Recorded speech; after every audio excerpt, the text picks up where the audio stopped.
There's no piss in this movie. I'm so sorry to disappoint. It's lucky for you, huh? Sounds like. I'm gonna free bleed in this nightgown. Yeah. I love you. Oh my god. Oh my god! Okay. Eat it and shut up! Everyone and their mother has seen Saltburn. Your mom has probably seen it. I want my mom to see it because I think that she'd probably enjoy it, but I don't want her to know that I saw it, you know? I made her watch it. I have seen it. More than twice. Less than 10 times though. Hell, Trisha Paytas has even seen it. Jacob Elordi, he's just the juiciest, yummiest. Loved him in Saltburn. Anyways, what should I eat next? I think Jacob Elordi. If you've seen Saltburn, then this video is for you. If you haven't seen Saltburn, but you want to spoil everything for yourself like the lazy cheat that you are, this video is also for you. This video is not for my mother, my boyfriend's family, my absent father, or Olivia Jade, because of the things that I'm about to say about Jacob Elordi. Thank you. Before we dive deep into the trenches of the bathtub drain, I want to say thank you to today's sponsor. Thank you so much to Rocket Money for sponsoring today's video. I have personally been using Rocket Money for a couple years now, which I'm very excited to be working with them. I have this bad habit that when I want to watch a show, I will get the subscription service and do the free trial and then forget about it afterwards. Very bad habit. I know a lot of you guys do it too. And Rocket Money helps me cancel those subscriptions very easily right from the app. Rocket Money is a personal finance app that helps you cancel subscriptions, lower bills, and manage your money better. Like I said, love using Rocket Money to cancel unwanted subscriptions. Rocket Money safely and securely identifies recurring charges and cancels unwanted subscriptions for you. You can even cancel from within the app with just a couple of taps. No need to worry about customer service calls. Rocket Money has helped save its customers an average of $720 a year with over 500 million in canceled subscriptions. Also, Rocket Money is really good and easy at helping you set up budgets. You can create custom budgets that work with your lifestyle, and then you just get a notification when you go over budgets. And especially with the holidays coming up and spending a lot on Christmas gifts for others, I need some help with managing my money coming into the new year. Take control of your finances today. Make sure to go to rocketmoney.com/Nicole Rafiee to get started today for free. Thank you, Rocket Money. I went into this movie 100% blind. No trailer, nothing. I knew Jacob Elordi was in it, and I knew that the small little man was in it. It's fun. It's like Tom and Jerry. I love it. The movie is categorized as a drama, a comedy, a suspense.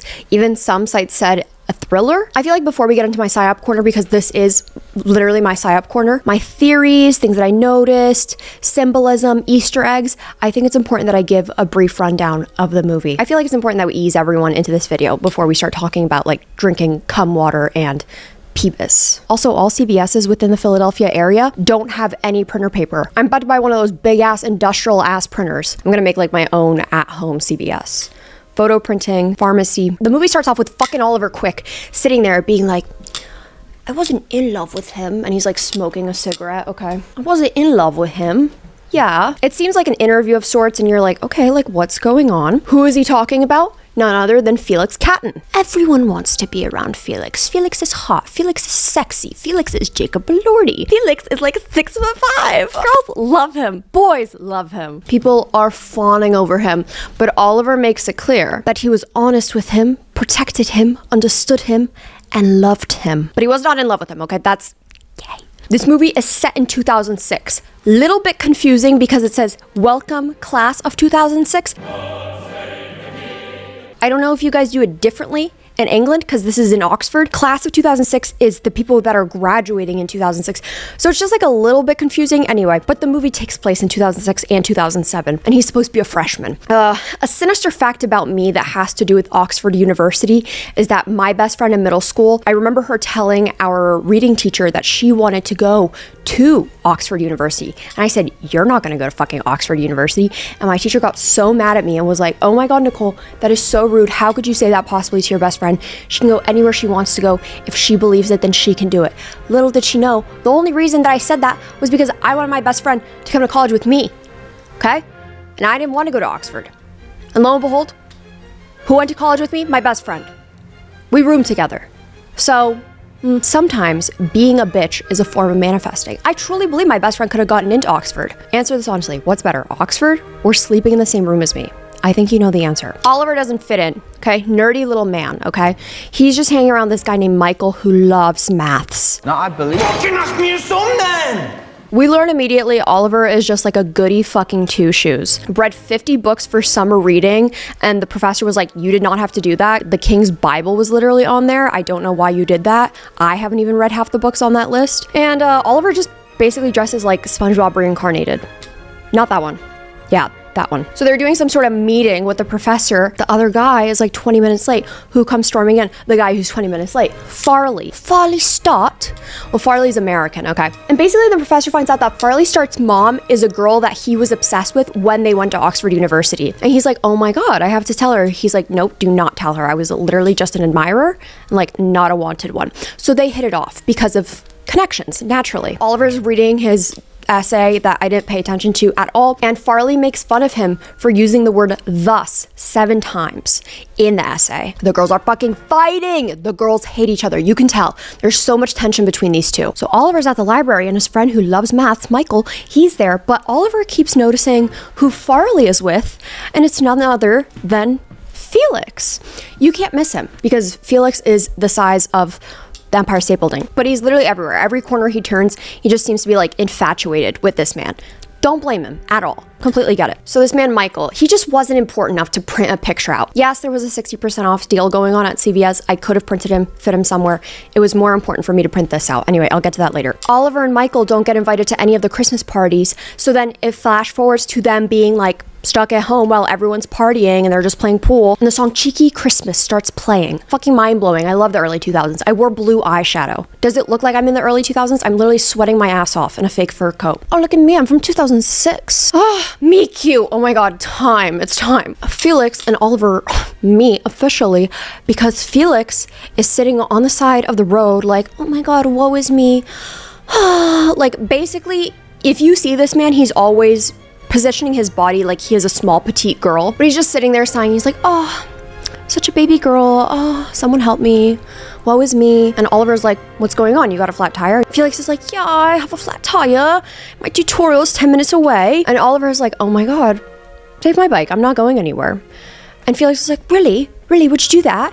And you're going to take my bike back to university? And Oliver's like, oh, I didn't realize I was taking your bike back. Felix now has a bike to go to his tutorial. As big of a university as Oxford seems to be, Oliver just keeps running into Felix. Oliver goes to the pub with Michael, the man who likes maths. And when he goes up to get another beer, Felix is like, oh my God, Ollie, man, come over here. Come hang out with us. Oh my God. Surrounded by really hot girls, hot boys, hot everyone. He's like, this man saved my life. He gave me a bike. And what does Oliver do? Oliver abandons his maths friend. And Felix is like, oh, were you here with friends? And Oliver's like, no, they left. While Michael is back there fucking alone. Anyway, but you know what? Maybe I too would leave my boyfriend behind. Fucking Jacob Elordi calls me over. If the Empire State Building is calling you over, you go. So they're drinking, they're having shots. Oh my God. Farley is there as well. Oliver, it's your time for Jaeger bomb shots. And Oliver's like, oh, I don't know, man. I gotta go home. And Farley's like, you can't fucking get out of this. It seems like you're trying to get out of this. So they're all like hissing at him like he's a snake, and they're booing at him. They're like, boo, boo. And Oliver's like, okay, fine, I'll get Jaeger bombs for the table. Which turns out, I recently read Jaeger bombs are almost as bad as Coke, if not worse. Anyway, enough of that. Oliver goes up to the bartender and he's like, man, I can't afford this. Please, it's my turn, it's my round. I cannot embarrass myself. Please, can I just pay you back tomorrow? The bartender's like, fuck you. Like, this is not a necessity, okay? It's not like I'm giving you fucking bread. I'm giving you Jaeger bombs. No, absolutely not. So what does the fucking Empire State Building do? The Empire State Building walks over. He's like, oi, man, you dropped this by your feet. I almost took it, but I want to be a good person. And he hands him money. It's his own money from his own pocket because he's the Empire State Building and he has money. He gave his own money so that he would not be embarrassed in front of the bartender. Oh my God. Oh my God. Oh my God. There's a montage. Oliver's like falling for Felix. I don't know. It's like a montage you would see that someone would make on TikTok with CapCut with their significant other, you know? It's cute. Hi, Clemmy. Lemmy loves Saltburn. Something important to mention. Felix offers Oliver a cigarette. Oliver goes, I don't smoke. We'll bring that up later. We learn that Farley is actually Felix's cousin. Farley's mom ran away to America, had Farley, and she went through some trouble, so now Felix's family now covers for Farley's tuition. We also learned that Farley got expelled from all schools because he was sucking his teachers off. Yay, go Farley! Oliver reveals he has no family. He has no one. He has nothing. And Felix is sitting there like, what? What? Why? What happened? What's going on? Like, prying to the max. but it's definitely seen as endearing because it's the Empire State Building talking. Was it awful? Sounds awful. Yeah, sounds really awful. Was it awful? Oliver reveals he has a pretty hard home life. His mom and dad struggle with addiction. Oliver's slowly changing. Oliver slowly is becoming like a cooler guy, you know, by proxy from hanging out with the Empire State Building. Oliver's just looking a little bit cooler. His hair's looking a little bit nicer. Oh my god, his glasses are off. And Michael sees him in the library, maths man. He's like, he's going to get sick of you, you know. One of my favorite lines of the entire movie, Michael looks at Felix and says, bootlicker. Bootlicker. Bootlicker. Oliver overhears Felix talking shit with a girl. She doesn't even want to invite him to things. He's embarrassing. Like, he's just kind of weird, and he buys his clothes from the university. It's just odd. Felix was like, oh, that's so harsh. That's harsh. Like, not really defending his friend. Oliver does the only natural thing that you're supposed to do when you catch someone talking shit about you as you're following them. He stands outside of his window and watches him have sex with that girl while smoking a cigarette. It's barely even like, oh, I'm hiding in the bushes. Like, he's flat out just standing there like, stop fighting. Mommy's talking about watching people have sex through their window. Stop it. Oliver goes over to Felix's apartment. He's like, oi, what's that smell? It smells so bad in here. I literally don't even think that that's even remotely close to either of their accents. Smells so bad in here. What's that smell? Someone told me prior to me watching this movie that there's a piss kink within this movie. So I went into this movie thinking there was piss kink. Like, I went in 100% blind except piss kink. And so when he mentioned that the room smells bad, in my head I was thinking, oh, it has something to do with the piss kink. I was like, oh my god, yes! Piss kink scene! Piss kink scene! It wasn't. There's no piss kink in this movie. I'm so sorry to disappoint. Felix is like, stop cleaning up my room, I'm not a child, gets upset with Oliver, and he's like, I'll see you later. This is where like tension grows between the two, you know? Oliver goes to the pub. Felix is already there with his friends. Didn't let him know that he was going. Oh my god. And the girl who he was hooking up with the prior night is also not there. So Oliver goes back to his apartment, sulks, and is all sad. And the girl who Felix was hooking up with, who Oliver watched have sex in the window, right? She's there. And she's like, is Felix at the pub? And Oliver's like, yeah. It's like, is another girl there? And Oliver's like, yeah. And the girl's like, do you have alcohol? She's like, you want me to have alcohol? So they go back to their apartment. They're like making and kissing out.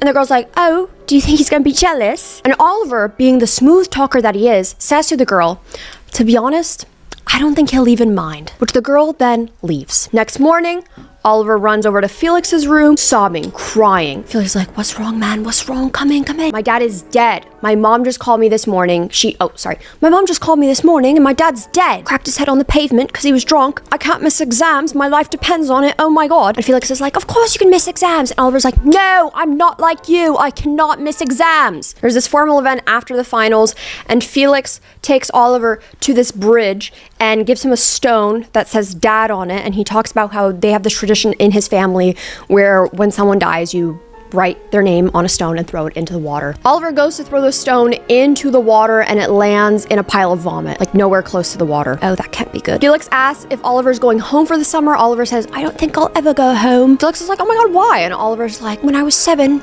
my dad made me stick my fingers in my mom's throat to make her throw up because she was a drunk and it was the only way to keep her alive. It was really traumatic. And Felix, naturally being the nice little sweet angelic Empire State Building of a man that he is like, come home with me. Come home with me. Come home with me. Words that we all wish that we could hear from Jacob Elordi. Come home with me. Come. Just come. Come. Live with me. Live with me for the summer. People stay all the time with us. And Oliver's like, okay. So Ollie arrives at Saltburn.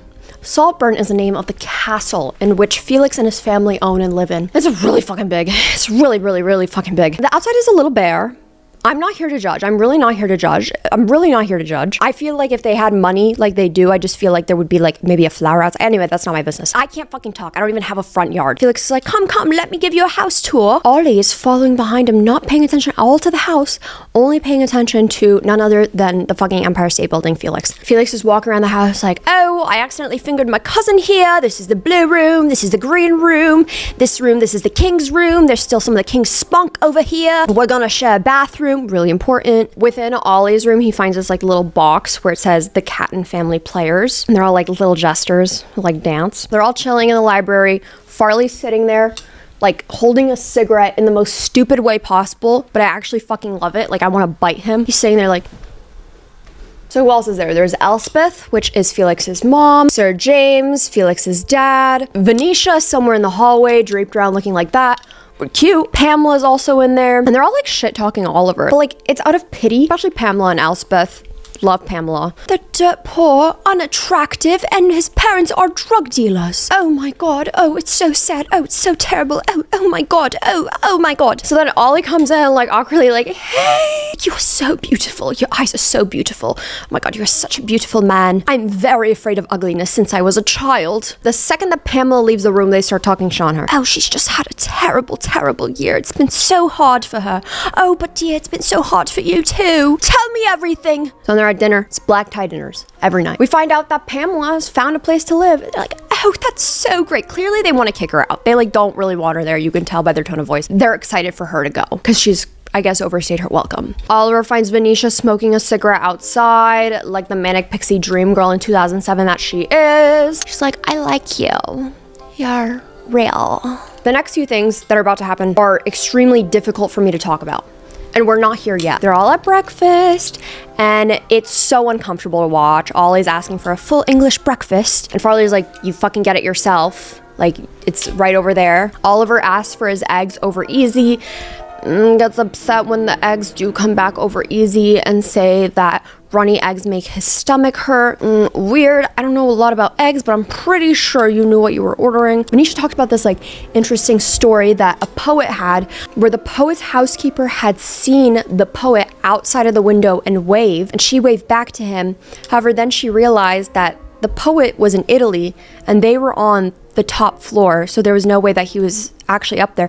Anyway, a few hours later, he was found dead, which is what doppelganger is all about. Dying after you see the other version of yourself. Cute! Time to Pretend starts playing. Oh my god. Yay, it's summertime. Ooh, playing with the maze. So they have this huge maze outdoors, and they also have like a replica of the maze inside of their house. Oliver finds that little maze and is playing with it. Something really interesting that I found out from watching an interview of Emereld Fennell, the director and writer of Saltburn. She specifically hired a maze creator that works with mazes for games and other things. Specifically asked them to create two ways for the maze. One, which is the absolute hardest way possible, like the most complicated maze ever. And then the second route to be the cheats way, the very, very easy way. Oliver hears something. Oliver hears something coming from the bathroom, and he's like, what the hell is that? It's Felix. It's the Empire State Building self-pleasuring. I never thought I would say those fucking words, but here I am. So the Empire State Building is self-pleasuring in the bathtub. The Empire State Building finishes. The water is draining down the tub. Felix has no idea that Oliver saw the Empire State Building finishing or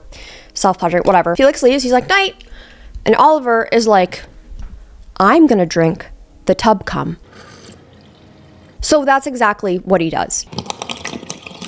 The egg drop soup, if you will. Not only that, but he starts rimming the drain. Like, tongue and all. I'm gonna say something controversial, and some of you guys are not gonna like this. Some of you guys are gonna be really upset. I'm sitting there in the theater. I heard that there was some bathtub scene, okay? I knew two things. I was like, bathtub scene, piss kink. And one of those things was wrong. I'm sitting there, and I'm sitting with my boyfriend to my left and Jake on my right. I'm like, I think this is it. I think this is the tub scene, like not knowing what to expect. And when it happened, everyone in the theater is either like gagging, making noises, whatever, gasping. Jake and I literally both go, that was it. That was the tub scene. Controversial take.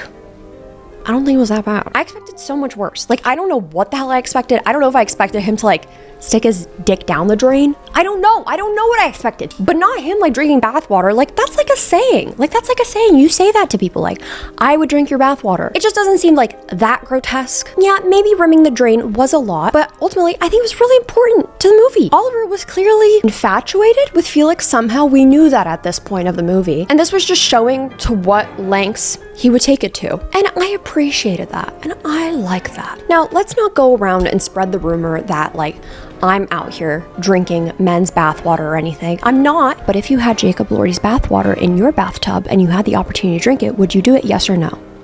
And would you use a bendy straw or a glass straw? Personally, I would use one of the straws that are like wrapped around the hat.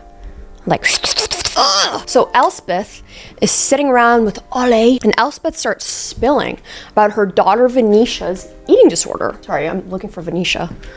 Hi. Elspeth starts talking about her hypersexuality that she's had since she was a teen, and also her bulimia. Elspeth also reveals that she was a lesbian once, but things were just way too wet for her. It It was way too wet. Men are so lovely and dry. So then at this point, I was like, oh my God, is Ollie gonna drink Elspeth's fucking bathwater? Because he's like, you're so fucking beautiful.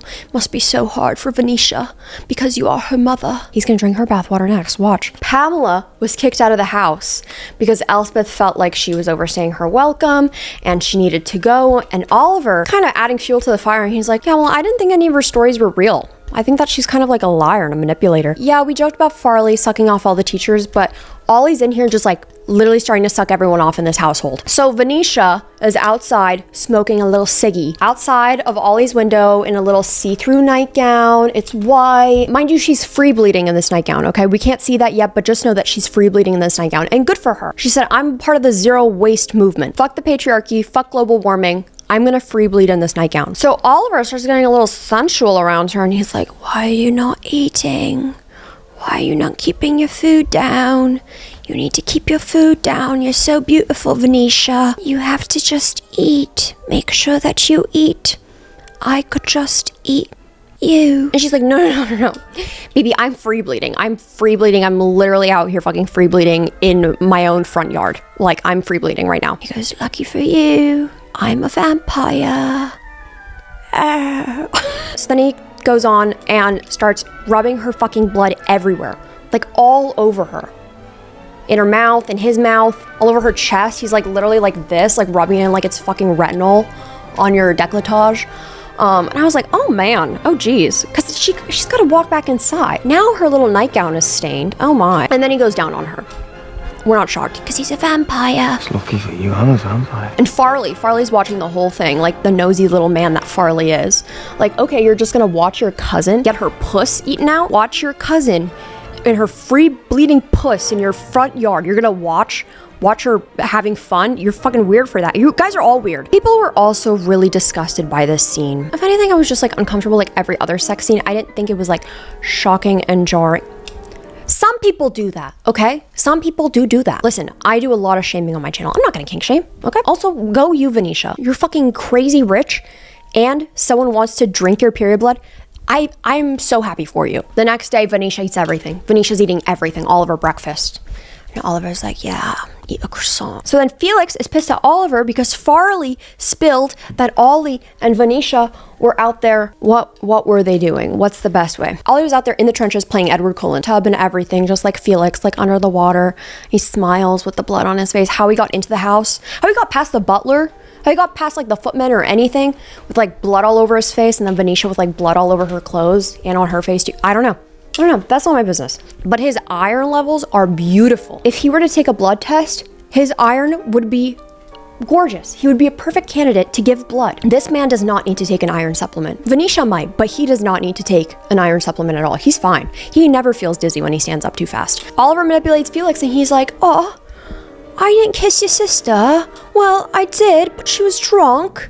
I felt bad for her. She probably doesn't even remember it. I didn't want to reject her. That'd be so mean. Oh, it was just a kiss. Oh. Oliver starts ignoring Venetia, and Oliver sneaks in and listens to Farley talking with Felix about how Farley needs more money because his mom needs it. And of course, Farley feels embarrassed because he has to like beg for money. Later that night, there's a party. They're doing karaoke and everything. Oliver and Farley are sitting on the couch really close. Farley wants to play fuck, marry, kill. And Oliver's like, why don't you just fuck me? Every single person that he can possibly get his hands on, he's getting his hands on. Like literally, like he's pulling all the fucking stops. It's like he's playing Sister Wives. Oliver basically kind of pities Farley and is like, you can always talk to me. I know how hard it is. I know we're going through similar things and they just don't get it. You can always talk to me. Farley, being the petty man that he is, was like, come on, Oliver, do karaoke. And what song starts playing? Pay My Rent by the Pet Shop Boys. And Oliver realizes it's about him. Oliver's so pissed that night that he breaks a mirror. Natural, like, boy fashion, because they don't know how to self-regulate, control their emotions, deal with them in a healthy manner. Additionally, goes to Farley's room, goes to Farley's bedroom, wakes him up, scares him. Don't really know if this would be even considered consensual, really. Lays over him, and he's like, are you gonna behave? Farley's like, no, what the hell? Oliver starts touching Farley, and he's like, are you gonna behave? You gotta fucking behave. Next morning, Farley gets kicked out of the castle because he was caught trying to sell these expensive plates that were within the house. So Farley's gone. We also find out Pamela's dead. Elspeth said she'd do anything for attention, assuming that she killed herself. It's Ollie's birthday. Oh my God, Ollie's the birthday boy. Felix is like, I'm taking you on a trip. It's a surprise. Just get dressed nice. They're driving, they're having like a little good time, they're singing their tunes. And then Oliver realizes where they're going because he starts recognizing the signs, and they're going to his parents' house. And Felix is like, you have to make right with them. I've seen your mom blowing up your phone. You haven't called her back. I talked to her. I think she cleaned up her act. We need to go. We're doing this together. They pull up to the house. It's gorgeous. It's beautiful. Upper middle class. Beautiful. Like fucking gorgeous ass home. Open the door. Oliver's mom is so excited to see him. Oliver's mom is like, oh my God, your father's gonna be so excited. Father! Felix is laughing his ass off. He's realizing that his friend is a liar because his mom is not a drunk. They're not drug addicts. His father is very much so alive. They're well off. And he's not an only child, he has siblings. His parents also think that he's a top scholar and that he's really, really busy with work. That's why he's not home for the summer and he's on the rowing team. He's just so busy. Big, fat, huge fucking liar. The Empire State Building is obviously upset. He's like, Ollie, I don't know why you would lie about that, but tonight, your birthday party must go on because it's too late. You know what? After this party, I think you should pack your things and go. Crazy party, banger of a party. It's beautiful. Everyone's doing drugs. Everyone's doing lines. Everyone's drinking. Everyone's dressed up. Oh my God, it's beautiful. Oliver doesn't know a single fucking person there. Farley shows up at the party. He was invited, dressed up in a donkey head. He gives this whole speech to Oliver like, yeah, I was fucking invited. And this place is not for you. This place will never be for you. This place is my house. You're just gonna tell your kids about the great summer that you had at Saltburn and think about how you could possibly get it fucking back, but you never will because this is my life and not yours. And then Farley does a line off of his hand. Another additional horribly awful secondhand embarrassing moment close to the egg scene and also him going to see his parents scene. Everyone's singing happy birthday to him on the staircase. When it gets time to say his name, nobody knows his name. So Felix is going through a maze with a girl to have sex with her in the center.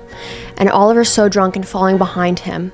And Felix doesn't realize. Anyway, they get to the end. Oliver's just standing there watching him have sex again. Felix, ooh, Felix, like a small, like little baby child. Oliver starts saying that everyone puts on a show for Felix. Everyone puts on this extravagant show just for him. And maybe Oliver's performance wasn't good enough. Felix is like, you need to see someone. Like something is wrong with you. You need to fucking see someone. Oliver's sitting there like, please, you're the only friend I ever had. Does it prove how good of a friend I actually am? Like, I just know you so well. Oliver passes Felix the bottle that he's drinking and goes and throws up in a corner. The next morning, Oliver wakes up in his bed and everyone in the house is screaming and searching for Felix. Yelling his name, Felix, Felix, where's Felix? Oh my God, where's Felix? Felix, oh my God, everyone's searching. Everyone's searching the yards, the ponds, the rooms, everything. Elspeth finally finds Felix in the center of the maze, dead. The father immediately starts acting weird. The father is like, oh, my son, you're just cold. Come on, son, come inside. He just needs a jacket. Come on, my little son. Like, hey, come on. And Elspeth just like suddenly gets it all together. She's like, it's time for lunch soon. He's like, yes, time for lunch. So what do? They have lunch. Hardest watch ever. Hardest watch ever. Venetia's sobbing uncontrollably. Farley sobbing uncontrollably. And Sir James just asking Ollie, how's the party, Ollie? Did you have a good time? Wasn't the house beautiful? The cake, yeah, it was so good. I didn't even get a chance to eat the cake. Oh, you just get so busy, you can't eat the cake. Oh. And Duncan comes back again and he's like, excuse me, Sir James, can we please close the blinds? The corner is wheeling him past. It's so uncomfortable. The butler is like struggling to get the curtains closed. Venetia is pouring her wine and it absolutely cannot stop. Farley cannot stop sobbing. It's so uncomfortable to hear the wheeling of his body past. Anyway, Farley's like, I had enough. I need to leave. He's like, can I be excused? Which then Sir James is like, sit down, Farley. Sit down and eat the pie. Eat the bloody pie, Farley. You're not the only one with feelings. And so he eats the pie. Farley's like, you know what, Oliver, what the hell are you still doing here? Like, what are you actually doing here? And Oliver's like, Farley, I wouldn't be the one to talk when you were doing lines last night with Felix. Oh my. Sir James is like, we need to search his room. I'm not going to tell the police, but we need to search his room. Farley's like, no, oh my God. Because now it looks like whatever Farley was doing had killed Felix. They go to the funeral. A stone is thrown with Felix's name into the water. This is a very long scene. He's sobbing. He's crying. He's on his knees. He just cannot control himself. He is absolutely heartbroken. He starts taking his shirt off. In a fucking emotional moment, it's raining, it's pouring, and he's like, fucking what, whatever. In that moment, I literally thought to myself, I was like, he's gonna get naked and fuck the grave. He's gonna get naked and fuck the grave. I was like, no, Nicole, your thoughts are so crazy. You guys, you're just such a crazy girl, Nicole. They wouldn't do that. He gets naked and fucks the grave. And it made perfect sense. It made perfect sense. Like, it fit so well. If he didn't get naked and fuck the grave, I would have left that theater feeling like I didn't get my money's worth. He makes a little hole, he takes off his pants, he takes off his underwear, and he puts his dick in the hole. And it feels right. Elspeth is immediately like, you're not leaving, right? Oliver, you're not leaving Saltburn, are you? He's like, no. Venetia's drunk. Venetia's very drunk, mourning in a bathtub, very sad, and says to Oliver that Sir James actually started calling him Spider-Man. He's like a spider because he's just weaving his little webs and stalking around and everything. And she's like, you're not a spider. You're not a fucking spider. You're a moth. You're attracted to light. And you make holes in everything and you eat everything from the inside out. It's very emotional. She realizes that he's wearing Felix's aftershave. She's just like, you're a fucking creep. Like, you're so obsessed with him. You lick the plate up. You ate him whole. Naturally, you do exactly what you're supposed to do when someone is extremely drunk and mourning and not in the right state of mind. You start making out with them, of course, because that's what Oliver does. The next scene, Oliver's like, she was right. She literally could not live without Felix. Venetia's dead. Venetia's dead. That's it. Venetia's dead. Venetia's dead in a pool of her own blood in the bathtub. Another funeral. Another stone is thrown. No grave fucking this time. And if there was, then we didn't see it. Sir James is like, Ollie, you need to go. It's time for you to leave. Like, Elspeth and I need to move on. We need to mourn in private. And Ollie's like, I don't see how I can leave. I can't leave her. So Sir James is like, how much? How much do I need to write a check for to get you the fuck out of here? Clearly, it was some amount. It had to have been some amount because Oliver left. How much it was? Not sure. But it had to have been enough because he's fine for the next few years. By the next few years, I mean like the next 15 years. He's fine. He's doing fine. Ollie reads in the paper, Sir James in 2022 has died. And apparently he had taken his own life. Oliver's sitting at a quaint little coffee shop typing on his little computer with his little shirt looking all muscly, like somehow he looks 15 years older, the way that his hair is pushed back and the way that they have him wearing the shirt that he's wearing, like he's not a boy anymore, but he's a man. And Elspeth is standing there after she ordered her flat white. She's like, oh my God, Ollie. And he's like, oh my God, Elspeth, what are you doing here? And she said that, you know, after Sir James had died, like she bought a condo somewhere nearby. She asked Ollie how he's doing and if he's happy. Of course, Ollie's like, no, I'm not happy. Elspeth's like, I'm not happy either. Like, I wouldn't be happy either if all my family was dead. Elspeth invites Ollie to Saltburn. She's like, come stay at Saltburn. To which then we get into present time, where Oliver is standing there in this interview setting in which we saw earlier. What a shame, Elspeth, that you got so ill. And Elspeth is suddenly on a ventilator. You want me to hold you? Elspeth loves Oliver so much that she decided to sign the house to Oliver. And Oliver starts talking about what a shame that all these accidents had happened. Accidents are for people like you, but for the rest of us, there's work. And unlike you, I know how to work. And we find out that Oliver had punctured Felix's tire in order for them to meet for the first time. We find out Oliver had money at that bar. He had money in his wallet. He purposely pretended to not have money so that Felix would come over and give him money. We find out Oliver emailed someone about Farley having access to these certain plates that he could sell and get him in trouble, even though that's never what Farley would have wanted. He knew that Elspeth had got a flat by the coffee shop, and he was sitting there in the coffee shop writing a bunch of nonsense on his laptop, literally gibberish. And he goes on this whole monologue. I wasn't in love with him. I loved him, but sometimes I hated him. He mentions that there's no natural predators for the Cattons. He reveals that he had drugged the bottle in which Felix had drank out of and then disposed of the evidence. He had slid razor blades into the bath of Venetia's bathwater. I guess it's unclear if he had actually killed Venetia himself or encouraged Venetia to kill herself when she was like really struggling. I'm not sure. And then, really disgustingly, pulls out Elspeth's breathing tube out of her throat. She's like gagging, flailing around, and like really unwell. Elspeth's dead. There's no one left. Which then we get the iconic last scene of Oliver dancing, starting from the king's bedroom all the way to the beginning of the house, completely naked. Completely. Peebus out. And it's not a prosthetic peebus, it's the real thing. And it just so happens to be the reversal of Jacob Elordi's tour of the house from the beginning of the movie. After a movie like this, I was like, I need to know everything. I literally need to know everything. The people I was with were like, I don't know if I like that. Like, it was okay. I don't know if I like that. Also, when I was leaving the theater, everyone was like, oh my God, the bath water. Oh my God, the drain. Oh my God, the bathtub scene. Oh my God. And I was just still sitting there and I could not fucking get over him wanting over easy eggs and then saying that that made his tummy hurt. Let's get into my psyop corner, okay? Emereld Fennell, the director and writer of this movie, describes this movie as a vampire movie, even though there is nothing supernatural about this movie, which is even funnier after he literally says, I'm a vampire.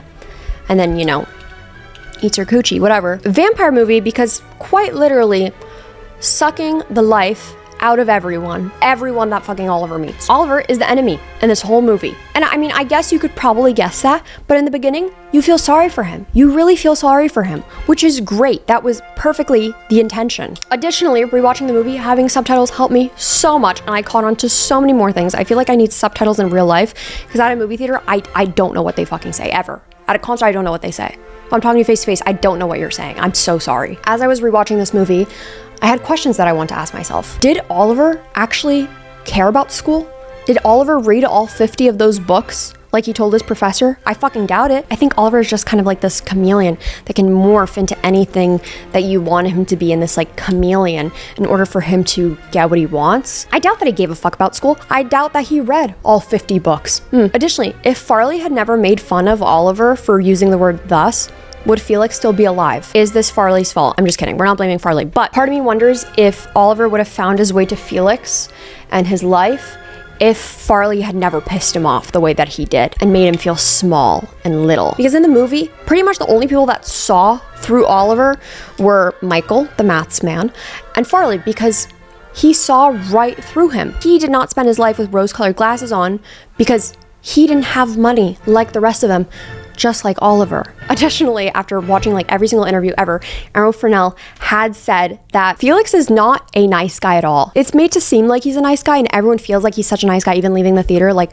oh, poor Felix. But if you truly watch the movie back, he's not a nice guy at all. And I am a victim to this because I too left the theater thinking that in every single scene that he's in, he's doing something fucked up. He's doing something either racist, misogynistic, sexist, whatever it may be. He doesn't stick up for his friends. He's nosy. He pries. He's awful to his cousin Farley. But he is like treated and seen as this like god, especially to Oliver, when he really isn't at all. He's just really nice to look at. Ugh, the doppelganger story. When Venetia told the story about the poet whose maid had seen the poet outside the window and that was his doppelganger and then eventually died later that day, if you rewatch that scene back, when she says he walked past the window, it seems like Felix in his pink little shirt that he was wearing at the time walks past the window at that very moment. Shelley's housekeeper was cleaning one of the rooms when Shelley walked past the window and waved at her, foreshadowing his death. Also, similarly, when talking about this story, Oliver is looking into a mirror with the family all behind him. Now, personally, I think what this means,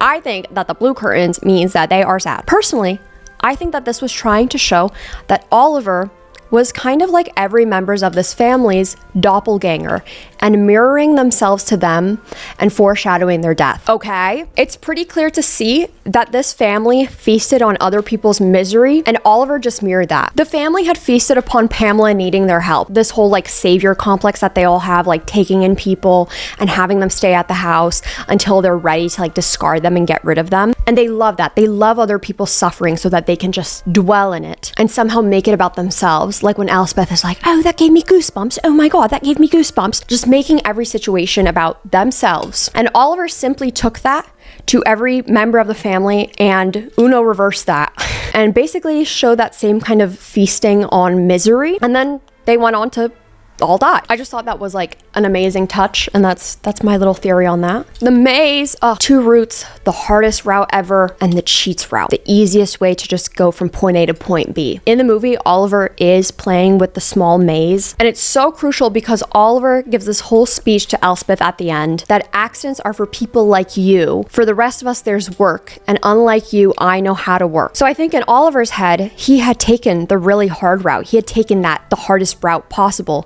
while the Catton family had just taken the cheats route. But also, in a similar way, I think Oliver did also take the cheats route, because now he has the entirety of Saltburn written in his name. All of this fortune, he worked for his way there. And so it's really interesting, because I think that there could be two perspectives in which route he decided to take to get to Saltburn, the goal, the really hard route or the cheats route. Drinking the tub water was not that nasty. Okay, there, I said it.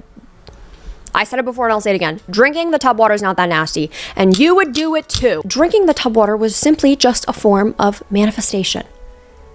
Can't a girl manifest every now and again? Oliver wanted to be Felix so bad in every sense. Do I think Oliver was in love with Felix? I think so. I think he was absolutely infatuated, obsessed. Something that goes beyond like sexual desire, romantic desire, friendship desire, everything beyond that. He wanted him so much that he wanted to become him. He wanted to literally envelop and encompass him whole. What better way to show that than to drink your fucking bathwater? I don't know. Emereld Fennell also talks about writing this story during COVID, where no one could touch each other, no one could be around each other, and also how bodily fluids are kind of like the most intimate part of people. And this movie like fucking loves bodily fluids, except piss. There's no piss here. I think that's what drinking the bathwater was supposed to represent. I also think that's what him going down on Venetia while she's on her period was supposed to mean. Truly having that control and power, and that person in their like purest form and essence. If he couldn't be them, if he couldn't have them, then he just wanted their bodily fucking fluids inside of them. I also think it was a form of taking advantage of Venetia and kind of manipulation to kind of show her like, girl, I don't care. You're fucking beautiful. I want you to eat. You're sexy. And I'll go down on you. And this was such an intimate way of getting into Venetia when we already learned that Venetia was hypersexualized since a teenager. Oliver basically was just playing chess with all these people and knew how to make literally every single right move. Something that I also love that Emereld Fennell said in an interview is that, are you really shocked or are you pretending to be shocked? I love that, because that's how I really felt about a lot of people who watched this movie. I love this movie, but everyone who was like so extremely grossed out and shocked by this movie, I just thought to myself like, but why? But why are you so grossed out? Because she even mentioned that it's just close-ups of like the gross things. When he's going down on Venetia, they're not explicitly showing that. It's just the small little details that your brain is like filling in the rest of things. When he's drinking the bathwater, he's not inherently doing something vile and disgusting. It's just us knowing the context of everything. It's how we're basically grossed out more about our own thoughts. Emereld Fennell wanted people to think about that and why they were so grossed out and disgusted, and also disgusted by like desire and wants. I think people do a lot of really gross things in private, but don't want to talk about it. And so it's just easier to seem really shocked by a movie like this. Are you pretending to be grossed out so that you will not be shamed for not being grossed out? Because to me, the most horrific and embarrassing and hardest scenes to watch were the ones with the secondhand embarrassment. The runny eggs and him asking them to be sent back because it makes his tummy hurt. Pulling up to his parents' house and Felix realizing that he's a big liar. No one knowing his name while singing happy birthday to him. The wheeling of Felix's body, the vibe in that room alone where everyone is trying to pretend that everything is okay when Felix is literally dead. When Farley makes Oliver sing the karaoke song, Pay My Rent. All those scenes made me like coil inside and like want to pass away. My butt cheeks were clenched together literally so tight because I could not stand the secondhand embarrassment. It was so terrible. Also, Oliver says to Venetia in the beginning of the movie, your family has been so nice to me. You guys are not cold-blooded. I think Oliver truly realized that the family is quote-unquote cold-blooded when they let Pamela go, and the way in which they talked about Pamela's death. We have to go to London. I don't want to go to London. She would do anything for attention. This family is not as warm and welcoming as they may seem, and they don't actually care for the people that are inside their house, but simply just how they can benefit them in the moment. And I think that moment of seeing their reaction to Pamela's death was kind of a turning point for Oliver. I mean, he already was set in his ways of lying about his entire life, but he's like, they're playing a game. I'm gonna play a game too. I know some people didn't like the ending, but I absolutely love the ending. Starting from the king's room where there's spunk on the bed, as Felix had said, and then dancing your naked little butt all around the house while doing lines of coke. At the very end, it's shown Oliver looking at the little jester's box where it says the Cat and Family players. Little players in Oliver's game with each and every one of their death stones on top of the box. I absolutely love this movie. Not only was it just like shot beautifully, but it's just one of those movies that when you leave the theater, you think about it for days at a time. And it's also one of those movies that I wish I could rewatch again for the first time, truly. And a lot of people are like, oh my God, there's crazier movies out there. There's literally more insane movies. There's better movies out there. Whatever. Let people enjoy things, okay? Are there crazier movies out there? I'm sure. But do they all have the Empire State Building in them? No. No, I loved it. And I love that it was written by a woman and directed by a woman. Ugh. I hope that you guys like this video because I really loved making it. I'm a little salt burnt out though.